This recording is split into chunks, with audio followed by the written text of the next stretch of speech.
me get a high five. Missed. What an idiot. What a moron. No, try again. I won't move my hand. I don't even want to do the show. Oh, I don't man. want that. He's full, folks. He had a big old sandwich. I'm not full. Yeah, he is. You wouldn't shut up about being full. I didn't say one thing about it. No, yeah. You guys should have heard it before the cameras are rolling. He's going, "Oh, my tummy! Why did I eat all that sandwich?" It's not even true. And I'm like, "Can you just wait until we get started, or wait till we're done?" Jeez. And I didn't have coffee, so that's my excuse. Excuse for what? I don't know how I look. He stole some of my chips. He complained. Yeah, about, I did. He complained So about what? his. What are you gonna do? Call the cops? They're not gonna do shit. Complained about his hair. Yeah, there is that. My man is always getting a haircut, but always pissed about the way it looks. And also, my dog won't take a shit because it's raining. We go outside and he's just like, just on the prowl, and I'm like, "Bud, it's rain." Did you walk? Poop. Did you walk him? Yeah, and he won't. What do they We call walked that? Kevin. He took a piss and a shit. Well, good for you. My guy's too autistic with the rain. He's like, "What?" Stimming out. Anyway, welcome to another episode. Welcome to another episode of the Weekend Rip. I am Ben. That's Emil. Friday, November 14th. Wow, you really thought it was Thursday for a moment? I think I just messed up. Wow, that sandwich is getting to your head. Let the sandwich go. He Googled the sandwich and showed it. He's trying to mess with my head. He showed me a picture of the sandwich. Yeah, so I'm hungry. Are you hungry? Yeah. Why did you eat? Why is everybody mad at me? Why didn't you eat? Because I didn't have time. Because. Because I didn't have time, right? I had a Go Macro bar, and that was it. That was just enough to spike my Is that the insulin only thing levels. you've eaten today? No, I had a bowl of oatmeal, a protein shake, and a Go Macro bar, and some nuts. But that's not why you're here, is it, folks? You're here to talk about the market. And there's a lot of things going on lately. Things are coming to an end. It seems that way. Lots of things. Nancy Pelosi, dead. Nancy Pelosi has... oh, excuse me. I read that wrong. She's dead from politics. She died. Her political career is officially dead in the form of retirement. One could call that a death. Hardly. I mean, No, I'd call it. Let's call it a death. Nancy Pelosi, gunned down in her prime. 80. How old is she? Nancy Pelosi, age 84. Nancy maybe? Pelosi, not Nancy Pelosi, nude. What's going on? Did it feel 85? Wow, she looks really good for 85. I think she's gonna get the Kris Jenner thing when she retires. What, the procedure to not age anymore or something? Yeah, she better keep those gloves on, Honestly, like Kris Jenner Nancy, did. I don't want to. I want it matchy. I don't want to see. Yeah, they can't do shit. They can work on your everything else but your hands for some reason. That's what I'm working on. I'm keeping your hands in my off time. No, I'm working with some scientists on how to make aging hands look new. Really? Well, mine look very young and supple. I wouldn't say that. You don't think that my hands look young and supple? I think mine look great. Yeah, so Nancy Pelosi's dead. Politically, again, and that's not a threat. I'm not threatening her. Guy who just is making it worse. Yeah. You had Warren Buffett issued also his dead. Also probably, I'd say next year. He's gonna die. You know,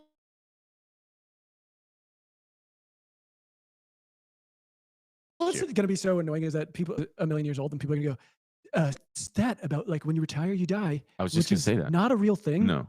And it's just this, I hear so many people repeat it of like, no, you got to keep working because otherwise you'll die. Yeah. And they're going to say that about Warren Buffett. It's like, he was 1 million. Yeah, he's 1 million years old. And I still am so annoyed by that. I don't love him. I can't love the man, but I admire Warren Buffett. But god damn, man.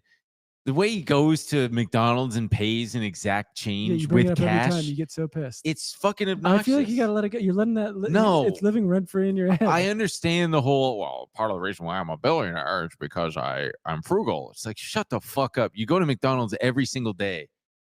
That's not frugal. That's not frugality. That's real. Huh? I don't know if that's even real. I don't know. Well, the cherry Coke thing is real. Okay. Which is really messed up to me. that man can drink a cherry Coke every day. That's so much sugar. He should be dead of diabetes. What is his age right now? He's 92, I think. 94. How old is he? 95. 95. Good God Almighty!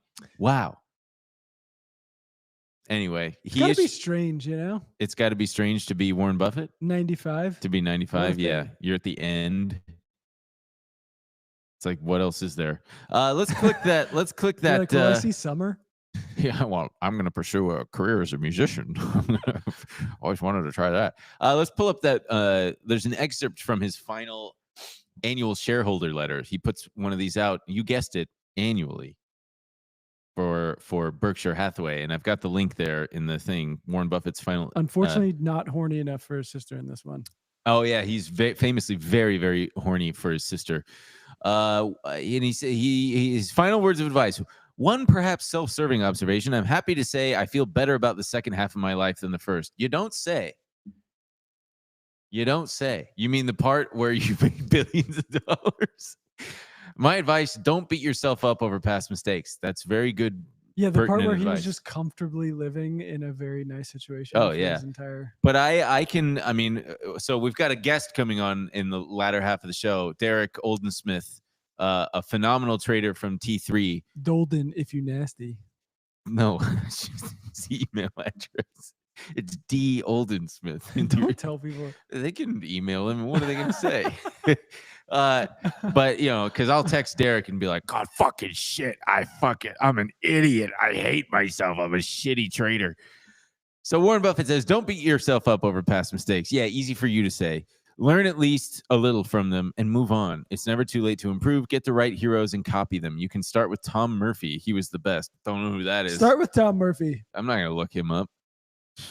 Anything else? Remember Alfred Nobel, later of Nobel Prize fame, who reportedly read his own obituary that was mistakenly printed when his brother died and a newspaper got mixed up. He was horrified at what he read and realized he should change his behavior. What was he? What was Alfred Nobel doing? I need more context. Yeah. Was he what do they call those? A the womanizer? Obituary is just like, everyone knows what a piece of garbage this guy was. Yeah. That's what's so funny. I mean, maybe back then it was different, but even for just horrible people, obituaries are like, great guy, family man, father, husband. Alfred Nobel, known alcoholic. We can't be certain, but we think he was a pedophile. Yeah. Don't count on a newsroom mix-up. Decide what you would like your obituary to say and live the life to deserve it. Greatness does not come through accumulating great amounts of money, great amounts of publicity, or great power in government. When you help someone in any thousands of ways, you help the world. Kindness is costless, but also priceless. Whether you are religious or not, it's hard to beat the golden rule as a guide to behavior. I write this as one who has been thoughtless countless times and made many mistakes, but also became very lucky in learning from some wonderful friends how to behave better. Still a long way from perfect, however. Keep in mind that the cleaning lady is as much a human being as the chairman. He didn't say chairperson, so I guess he still is learning. Wow. Can we cancel? Can the last act of Warren's life being exiled in cancellation because he said chairman? Yeah. Oh man. Hey Warren Buffett, if you're out there, give me $10 million. It'd be so nothing to him. It's probably not a bad idea. We should write really nice letters to him and just be like, "Hey, let me prove to you that this life, that my shit won't change. I think I deserve it. I think I'm a good guy, Warren." Yeah, you've really spoken to me, and I bet I can. If you give me $10, I'll just be the rest of my life. $10? That's $10 million. Oh, $10 million. You said $10. I made a mistake. Yeah. And Warren, that's my last mistake. If you give me $10 million, if you give me 10 million G's or $10 million. What do you want your obituary to say? Oh man, that sucks to think about. I don't know. He was a. What do you think it would say if you? He was in his lab one night. It's just the Monster Mash lyrics. What about if one of your brothers dies? Oh shit! And they mistake and it's you and you read it and you're like, annoying as hell. What the? I would go, well, I guess I gotta kill myself now because the obituary is already I know. printed. Good on Nobel for not killing himself. Yeah. He had a. I'd go, that's what you guys think of me? Yeah, I gotta create a prize or something. Anyway, Michael Burry also shut down his Scion management investment firm, and he put out a letter here. I wish I could read it. Can we zoom in? Or wait, I can pull it up on my own damn computer. It's a very short red thing. A few words. A man of few words. It was dated October 27th. He wrote, "Dear investors, with a heavy heart, I will liquidate the funds and return capital, but for a small audit/tax holdback by year's end. My estimation of value in securities is not now and has not been for some time in sync with the markets. With heartfelt thanks, but also with apologies, I wish you well in your future investments. I do suggest investors contact blah, blah, blah, blah, blah." Oh, he's just doxing this guy, Phil Clifton. You know, there's something to be said for guys like Michael Burry, because how do I phrase this? And Derek will probably be able to chime in as well, but later. But he's talking about how, I mean, it's all arbitrary. I get that. His estimation of value in securities is not and has not been in sync with the markets. That's exactly right. His estimation of value. It's just his versus the markets. Right. And that's why I like Stan Druckenmiller, because he just says the market is right and I am wrong. It's not what he says exactly, but I know if you were completely in sync with the market, I mean, that's not a real thing. That you would be some kind of. And so what? So everything crashes, and then you're like, okay, now everything's valued appropriately. Guess it's time to pack it up. Like what? He's gonna miss the big crash, and he's gonna. Well, that's the thing. He's gonna Nobel himself. This is only making it so that he doesn't have to file. He doesn't have to do quarterly filings to update things. And he's free to do as he pleases with his own money. But it's really annoying because right before this happened, his last filing showed that he's short Nvidia, he's short Palantir, and some other things. He's long some other things. I think he's long Lululemon. What does he know that we don't? I don't know. He's such a pervert. What did he walk around and he saw some woman whose butt looked good and he was like, I gotta get long Lululemon. Jesus Christ. It's like, bud, didn't you get the memo? The Lululemon has been over. It's all about aloe. All the women love aloe. I feel like even people have moved on from aloe. Now it's like another thing. But it's always going to be a cycle. The Lululemon's going to come back. I don't think something. So. Why? Because why? They've tarnished their brand reputation by they Inshittified themselves. I think you've also you're seeing too much online sentiment. I guess. I feel like if I walk around like any nice neighborhood, it's like, oh wow, Lululemon store. Sure, but I mean, look at Panera Bread as an example. Look at it. Panera Bread used to be a kind of premium lunch experience. At least their branding would have you believe that. And now they're relegated to like shitty strip malls. I saw one in Koreatown that was just like a narrow ass, and I'm like, Panera Bread? More like Panero ass bread. Yeah, Panero ass bread, more like it. But I don't know. I think like Chipotle now they used to be the singular slop house, but now you've got Kava, you've got Just Salad, you've got Lava, you've got Dig In. Dig In is one. I think they changed it to just Dig. You never had Dig In when you were in New York? No. I actually like that one. I like Toro. Toro was pretty good. Oh, Dos Toros. Dos Toros, yeah. Two bulls. Was I've gone since I've been back in New York. I feel like it's gone downhill a little bit. But they've all gone downhill. I know. Everything is getting the private equity treatment, which is just, hey, let's get in there and outsource everything and stick as much. If it's food, let's put rat meat in there. It's cheaper. But you didn't even say Sweetgreen, the king of slop. Sweetgreen, yeah, they're on their stock would make you think that they're on the verge of bankruptcy. It's teetering at $6 a share. Good. What's their market cap? We need to make $23 salads go away. $724 million. How long until all the retail guys start piling into this. They're not gonna short Sweetgreen. We don't want it to go away. We're gonna fucking. I mean, I do know there is a weird push. I'm sure you've heard some of the there's companies really trying to make it so that all of their labor at these slop, any of slop the houses, Chipotle, whatever, Sweetgreens, that it's all automated, just like machine. And your bowl is just completely done with a machine. I feel like if they can actually do it, then they probably their stock market is their stock price is gonna explode. I'm surprised Elon hasn't gone on the gotten on that train of like his humanoids are gonna be fucking making slop balls. I mean, I am curious if they even can do it. I mean, that's a lot to ask for automated. Well, you weigh it out, you put it in the bowl. I don't know. I feel like it's more than that though. Well, no. I mean, I think they want every aspect automated. I mean, you have to have them cooking. I mean, I wouldn't trust them. They have chicken. They have all kinds of proteins. They're doing. There's quite a bit than just.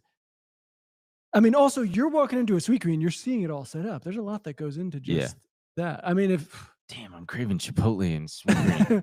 No, I'm not. Chipotle sucks shit. Even when it was like peak, I remember going in there and looking at that meat and thinking that's going to be so flavorful. It was just never very good. Ugh.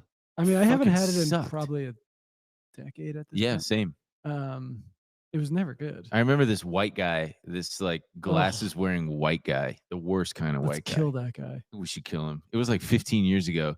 And he's like, "You ever had Chipotle before?" And I said, "No." And he goes, "Here." I was at a party at his house. He's like, "Let me blow your mind." And he goes and grabs the bag of chips and some of their guacamole. And he's like, "Try this." He eats some of their guacamole, and I was like, "Yeah, it's pretty good." He's like, "Am I right?" Jesus, dude. And then I punched him in the face and I left. But God, there's nothing more embarrassing than someone. I'm gonna blow your mind with Chipotle guac. God. Well, at the time, it was a decadent. It was a well-kept secret. Someone said, "God, I love Chipotle, but at these prices, it's a delicacy." Can you please tell me? I have no idea how much a Chipotle burrito gets. I'm gonna guess it's like $14. I would guess 15. Yeah, 15. 20?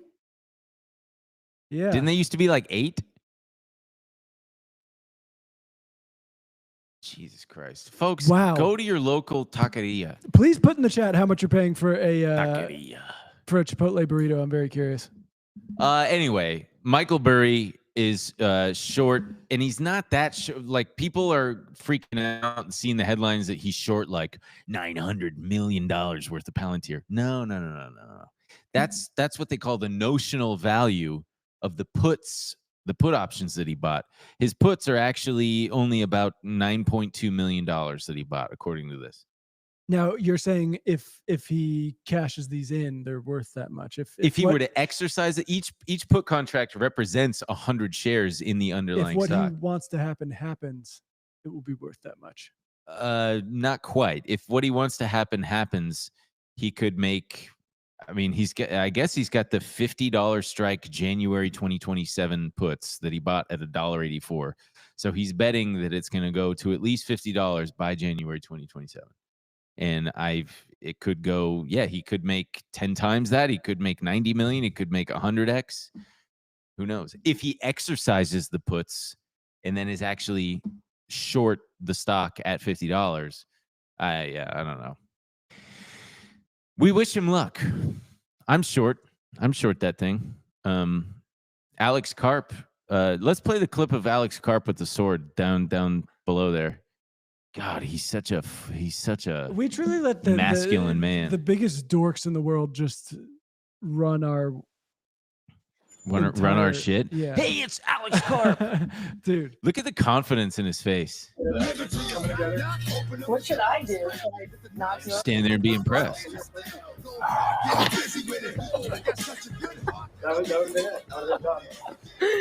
That's great. What?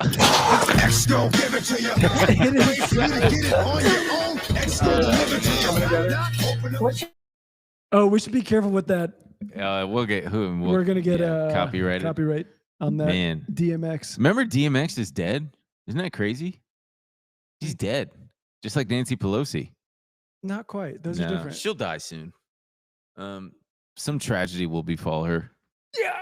Alex Karp. Alex Karp Asked her, stabbed. Can I show you something? Can I show you my sword? No, I promise it's for Western civilization. What was that? Like, what? I would be more impressed by, like, one of these things, but instead he just was like, "Ugh." Is that what he does to home invaders? Like, what's this fucking, I don't know. I think these guys are just all Lonely, sad, depressed. Yeah. Honestly, one of the takeaways from seeing more of the Epstein files released is just like, these guys are just so, they're like aliens. I mean, seeing them talk about women, it's so embarrassing. If I was Larry Summers, I'd be, crawling out of my skin, but just like, what the hell is this, like, grown ass man, Harvard president, has worked in high positions of power, and he's like, got to go talk to his weird pimp about. Wait, what are you talking about? Who? Have you not seen any of the emails with Larry Summers talking about how, like, how one of the women he's been set up with was a little bit terse with him? No. Oh, this old man, the 70-year-old guy. You know who Larry Summers is? Yeah. Oh, geez, man. Yeah, these guys are. You got to take it from me. Just run away from women. Honestly, if a woman tries to talk to you, just go and turn around and run. He would be better off. Yeah, turning around. And then running. Jeffrey Epstein's like, "No, you did the right thing." It's so weird. Ugh. And at the same time, Larry Summers' wife is emailing Jeffrey. I can't even get into it. It's a whole. Well, maybe we'll cover that next week. Yeah, it's like. All right, and more and more is going to keep coming out. Some of the other things that are ending. The last penny was just minted, so huge shout out to Abe Lincoln. He's going to be forgotten very soon. I honestly, until you said it, I forgot he was even a guy. On the penny, or you forgot he was a guy? Yeah, ugly man. They need to keep a penny around. Yeah, that's like, I wonder if that was like when people were arguing that Confederate monuments and stuff should come down, and people were like, "It's history," and I'm like, "It's not. That's not how I'm not like, oh fuck, the penny went away. How am I supposed to remember?" It is kind of twisted because we still are going to have digitally denominate in down to the penny. We shouldn't. Should we make it the nickel? Yeah. Well, that's gonna sow all kinds of discord. That's round chaos. Up and round down. Who cares? Yeah. Who's on the nickel? Oh God, that's a good question. Thomas Jefferson. Is it? Yeah, I think. I don't know. I just made it up. Oh, I wanted to say Hamilton. It's really fucking annoying that they didn't put George Washington on the penny and the dollar for, like, simplicity's sake, and then put Lincoln on the nickel and on the $5 bill. God damn it! And Alexander Hamilton goes on the 10 and the dime. No, Jefferson is on the nickel. Did I say? What did I say? You said Jefferson. Yeah. Who was on the $500 bill? Ulysses S. Grant. No, that's the 50. Oh. Yeah, I'm saying the 500. I thought you meant like if I had 10 50s. I actually don't know who's on the $500 bill. I don't think I've ever seen a $500 bill in my president. life. William McKinley, the one who got shot to death. So we put a loser on the $500 bill? I didn't even know this was a thing. Yeah, and $1,000 bills were once a thing too. You can buy them on Mint website or on certain websites. No, anyway, I'm okay. Thank you. Well, speaking of the mint and dollars being absolutely worthless, Bitcoin is dropping below 100 grand. So that's another thing that's coming to an end. I know. I almost just its price level, coming down. I almost bought in this morning. I saw it at 96 and now it's at 94. This weekend, it'll probably have a capitulative move below 90, I would think. You think so? Yeah, it might. And then it'll probably, by next week, it might be back over 100. Who knows? Michael Saylor was posting photos of him looking like a hot guy. I'm tempted to buy more. In a life raft with the Titanic sinking behind him, showing that he's like weathering the storm. And someone rightfully pointed out, like, if you're the captain, you're supposed to go down with the ship. Because the implication is that he's the captain and he's surviving. Yeah, but I like it this way because he probably will be fine. Yeah. I mean, but everyone else will be hosed. Yeah. No matter what, he's going to be fine. I mean, he survived the .com bubble. Let's see. And then I don't know why I put this. The Walmart CEO is retiring. So In the same way Nancy no, Pelosi is, or more like DMX? It's the same way that Pelosi is. Oh, okay. And a guy who doesn't understand retiring. Is it kind of like a Pelosi thing or a DMX? I also was right about Koreans.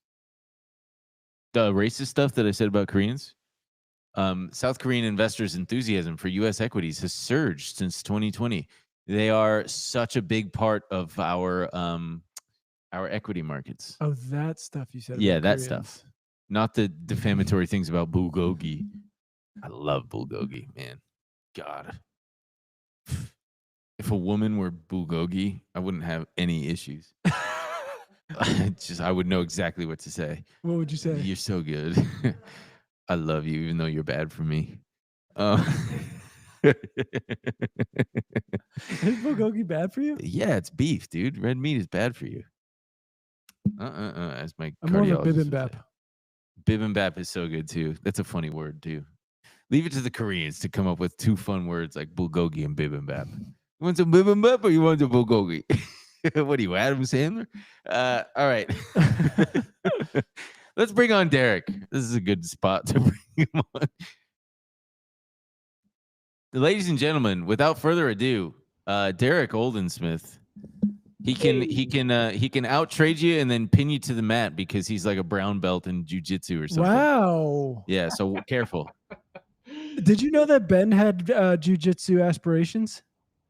I've done a little bit of Brazilian jiu-jitsu, but I was actually a professional kickboxer. I had, Kickboxing, that's what it was. Oh. 40 pro fights. I won 2 world titles in 2 weight classes, and I retired in 2019.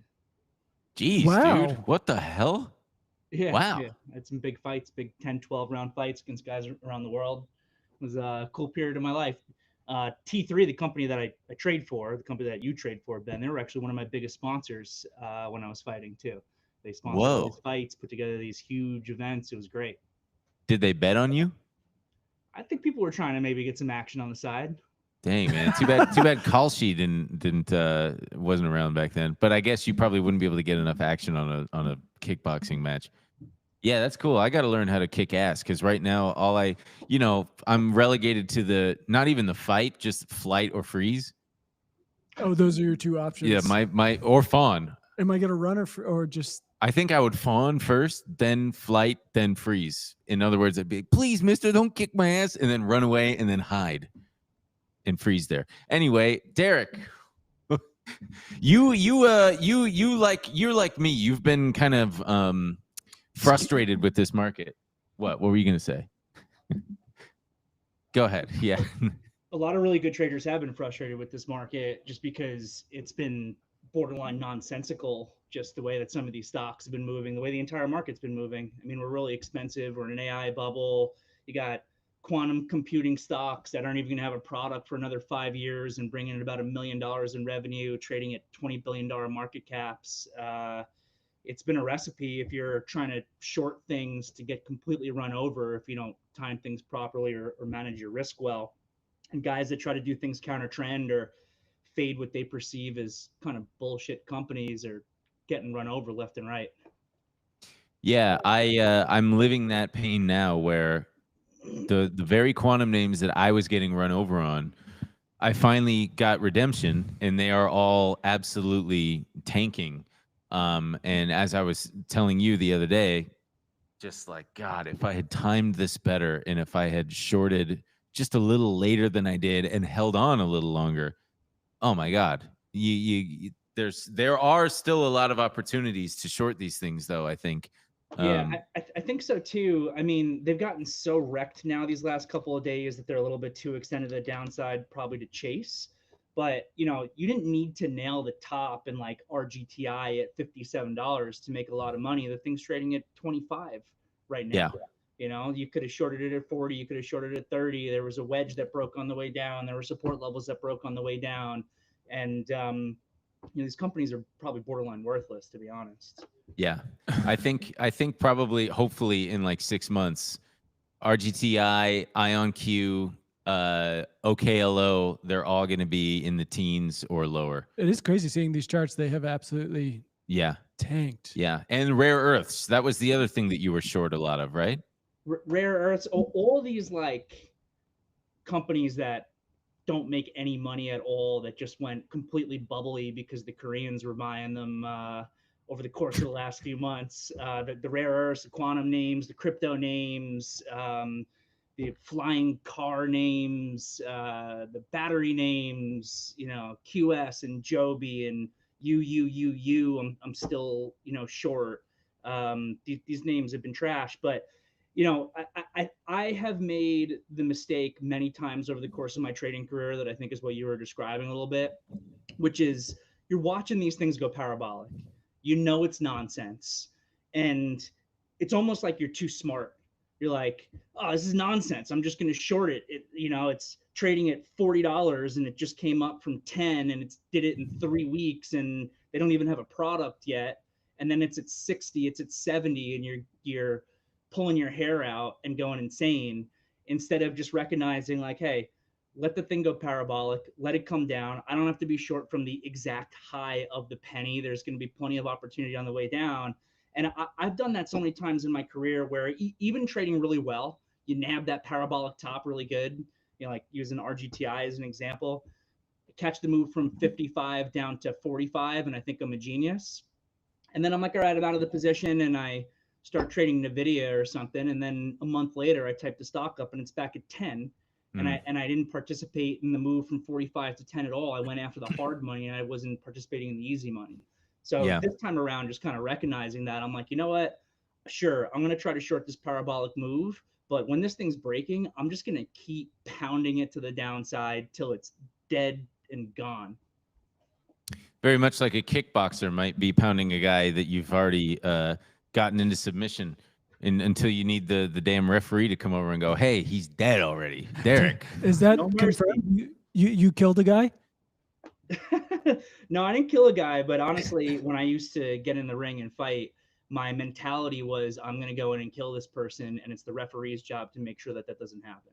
Holy shit. Is it because you know that the other guy's mentality is basically that? Yeah, exactly. Wow, man. Anyway, speaking of death and all of this stuff and like AI and the bubble and whatnot, let's click that talk to dead parents. I don't know if you saw this today or maybe it was posted yesterday, but there's this new. Yeah, this seems bad for society. God, maybe this AI startup, oddly enough, it started by a former Disney Channel actor. Who? What's his name? Calum Worthy. I don't know who that is. Yeah, he posted on Twitter, what if the loved ones we've lost could be a part of our future? Are we able to pull this up, or is it tough because we're both on here? There we go. Check this out. He's getting bigger. See? Oh, honey, that's wonderful. Kicking like crazy. He's listening. Put your hand on your tummy and hum to him. You used to love that. It feels like he's dancing in there. Oh, honey. Mom, would you tell Charlie that bedtime story you always used to tell me? Once upon a time, there was a baby unicorn who didn't know he knew how to fly. This baby unicorn was like your mom because she didn't know that she knew how to fly, but she knew how to do all right, let's stop. Fabulous things. I've got questions. Is that an actor, old lady? Or is that a real... That's an actor. Could be. I mean, they should be using a real dead woman to prove their point. Also, I got a message for the mom in there. The mom who's expecting, your mom died. Get over it. I mean, this is exactly you what. You gotta move on. Remember when? Who's the Reddit guy? Alex. Karp. No, that's Palantir. I can't remember what his name is. But the Reddit guy posted a AI. He took an image of his mom and it reanimated his mom and whatever, and was basically like, "This is unbelievable. I lost my mom when I was young. Yeah, I can't believe I can see her alive again." And everyone was like, "No, you're going down a dark path. Don't do it." And of course, there's a company fully trying to keep your mom alive, so you never have to, feel a full range of human emotions like grief or anything bad ever again. Yeah, but Derek, I mean, this is the kind of stuff that we're getting, right? This is, I really don't. I can't. I was talking to someone the other day, a friend of mine, about how it feels like, and I'm asking if you agree with this, and you're getting this sense too on like finance Twitter, FinTwit.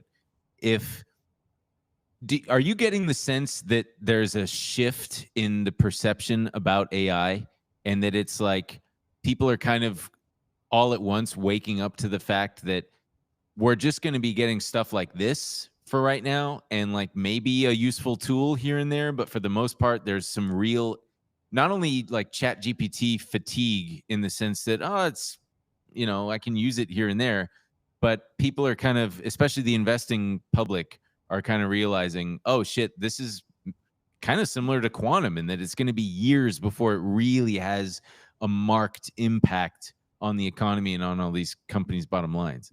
Yeah, it's definitely starting to shift. Finally, there's no doubt in my mind that AI is the future. It already makes my life easier. It makes my life researching for markets and trading easier. I can just plug things into Perplexity or whatever and get information. I mean, it's really cool.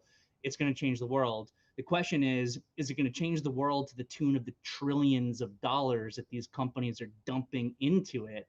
And to me, the answer to that is no. And there is a shift in the market right now. We're going from like a month or two ago, any AI deal that gets announced, you go through the roof. Nvidia goes through the roof, Oracle goes through the roof, everything goes through the roof. And it was like every single morning I'm waking up and there's 3 AI deals announced, and it's holding up the entirety of the market, and everything goes higher. And then all of a sudden, over the course of the last few weeks, we're starting to see winners and losers. They're whacking Oracle down. They're looking at Meta and they're like, Zuckerberg, what's your plan here? There's no plan with what you're doing. You're just throwing so much money at the wall and hoping something sticks. But then they're looking at Google and they're looking at Gemini and they're like, all right, this seems like it's working a little bit. And you're seeing the relative strength that's coming into that stock. So I do think that there's some winners and losers. But when you think about what like OpenAI is doing, what my buddy Scam Altman is doing, did you see the podcast that he just did the other day where they asked him about the $1.5 trillion in commitments that they have so far to other companies, but they've only got like $15 billion in revenue or something like that? And he just has a total freak out and is like, well, just sell your private stock if you want it. Just sell your stock. And he like walks off the podcast and that's it. I mean, you can't look at, this is the guy that's holding up the whole bubble. You can't look at that and feel confident about what's going on right now. And, 85% or so of the entire gains for the year this year in the market are from AI. If you lose AI, first of all, GDP growth this year is 0. So the regular economy has been doing really, really bad so far in 2025, but it's the AI economy that's boosting everything up. And it's the wealth effect from the stock market being at all-time highs that's making certain wealthier cohorts feel comfortable continuing to spend. So it's this whole circular loop of Scam Altman coming in and doing more and more deals that he doesn't have the money to be able to do, that props the stock market up, that's keeping wealthier people spending. And if you lose that, you lose the entire stock market for the year. You lose the economy. We go into negative GDP growth. So it's some scary stuff. And I think that the next part of the transition is now we're in the winners and losers phase. I think eventually they just all become losers as they're saying, hey, this just isn't working at the way that you guys are spending, because you're going to lose the corporate buyback bid eventually, which is the largest buyer in the entire stock market is the corporations themselves. The way that Meta is spending, they're going to have to start pulling back on their buyback. And now they're also going to the debt market to have to raise money at the same time. So I don't know. It's just scary stuff. There's no plan here, and I don't know how it's going to work out. I mean, have you messed around with Sora at all? That was fun for like 3 minutes. A friend gave me an invite code and I never even downloaded it, and he would show me some of the videos that he made, and I was like, oh, this is fun. And occasionally I'll see a video that someone's made, gets put on one of the algorithms, and I find it funny and I find it entertaining, but I'm definitely like, oh, it's just a toy. It's not going to be anything. And Sam Altman himself says, like, these are just things that we're putting out there just to kind of not prove that we've got something for everyday people, but I mean, they've got so many things that they say they're working on. They've got a consumer product. They've got a smartphone. They've got the medical stuff that they're still figuring out. What annoys me is how often when they come out with a new version, there's guys on Twitter who are just like, just tried, Chat GPT 5.1. Oh my God. This is it. This is it. And you guys have been saying that shit since like 3.5 or 4 or whatever. And I don't know. I mean, so you use Perplexity for stock stuff. Is it up to the minute date, like updated information? It's pretty good. Yeah, it's pretty good. And data? Yeah, I like it. I've messed around with a couple others where they want to throttle the information that they're giving me because they don't want to be responsible for me losing money in the stock market or whatever. And Perplexity seems like it's pretty good, but isn't Perplexity? Perplexity is the one that kind of markets itself almost as more of almost like a search engine type of chatbot, right? I mean, you just go in so there. I imagine they try to ask keep me their anything, and I ask it anything I want. Yeah. What kind of things are you asking for to supplement your trading? So I do most of my fundamental research through Perplexity, honestly, at this point. Where so my trading, I consider myself to be like 80-85% technical and maybe 15-20% fundamental with what I'm doing. I feel, I base my trades off the technicals, but I have significantly more conviction if I think I'm generally on the right side of what this stock should be doing. From, you got the whole voting machine versus weighing machine conversation. And I'm a trader, so what matters to me is the voting machine. Like what we talked about with RGTI, I don't want to be shorted at 20 if it's going to 57, even if it's worth 5. So I'm focused on the voting machine aspect, but my best trades happen when the picture of the voting machine and the weighing machine line up together. I'm going long because the chart looks beautiful and the fundamentals look great, and they've got an awesome corporate buyback that's going to be cushioning the downside on it. That's the stuff that I want to be buying. And I get more conviction to try to continue to pound RGTI lower and lower and lower, because again, I know they just had this company as a $20 billion market cap, and last quarter it missed on its revenue. It got $1.5 million in revenue or something like that versus the 2.1 million that was expected on a $20 billion market cap. I mean, it's completely asinine. So would you say that it's Perplexity is kind of like almost like your own little free Bloomberg, or not free, but whatever you're paying, Bloomberg terminal of sorts? Yeah, it can definitely help as a substitute. I mean, Bloomberg's an awesome tool, but it's not worth the amount of money that you have to spend for it. You can get pretty much anything for free these days. Information. How much is Bloomberg? Like 10 grand a month or something like that? I think it's less than that, but it's thousands of dollars a month. I think it's like it's psychotic. I mean, you said the winners and the losers part, and for most of this year, it's just been winners. And I was quoting that Warren Buffett annual shareholder thing, and one of the biggest things that I continually struggle with is that pain of regret and that pain of just like, why didn't I just close my eyes and press the buy button on all of these things? Because I knew like these things are just going to go to the moon, but I know that as soon as I tell myself, as soon as I buy one of these things, I will pick the one loser and that'll be enough to like kill my confidence. And I mean, I think I know the answer, but like, how do you deal with that kind of negative self-talk and stress? Yeah, I was going to say, it sounds like you got some psychological demons you got to work your way through. We don't know. That's definitely true. The demons are inside. You gotta do battle against those guys, man. Look, so it's I'm a trader. I'm watching my money move up and down in real time. It's sometimes a lot of money, and I lose control of my emotions. That's always been my biggest weakness as a trader, especially when I was a little bit younger. I like to make a joke, but it's actually a true story. I'm a retired professional fighter. Hand injuries are very common in professional boxing or kickboxing. I've never hurt my hand fighting. I've broken 2 knuckles trading. And Wow. that's a true story. So, Jeez, dude. you know, I definitely lose control of my emotions sometimes. I get upset. The biggest progress that I've made as a trader over the course of the 17 years that I've been doing this professionally now is I still lose control of my emotions, but I don't let it impact what I do. So I'm just a really, really big believer that the way you can get through most of your psychological demons is just by having really good game plans and then following them.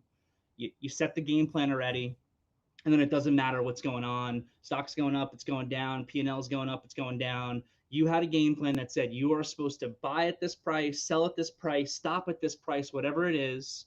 That game plan is based on your edge, the thing that makes you consistently profitable in the long run. And you just do it over and over and over again, no matter what the results are in any given moment on any given trade or what your P&L is. None of that matters. The only thing that I can actually control is following the pre-established game plan that I made for myself on my trade. And if you don't have a game plan when you're trading, you're not a trader, you're a gambler, because you can't be consistent in what you're doing if you don't have a consistent approach, and that requires game planning. I also tell myself that I remind myself rather that there is always going to be another opportunity, even though sometimes it feels like, well, that was the last one. That was the last literal opportunity that will, for the next several years at least. And then without fail, there's always a new sector. There's always, or an old one coming back. Yeah, and we cycle. You know, what we just went through in the last month or two is just a repeat of what happened in late 2020, early 2021, with some slight differences. But they brought up all these pre-revenue bullshit stocks, parabolic, with insane retail call buying that was ongoing. The retail call buying actually exceeded the last couple months what happened in late 2021, early 2021. But if you look at that chart of retail call buying flow, that's what caused this entire move.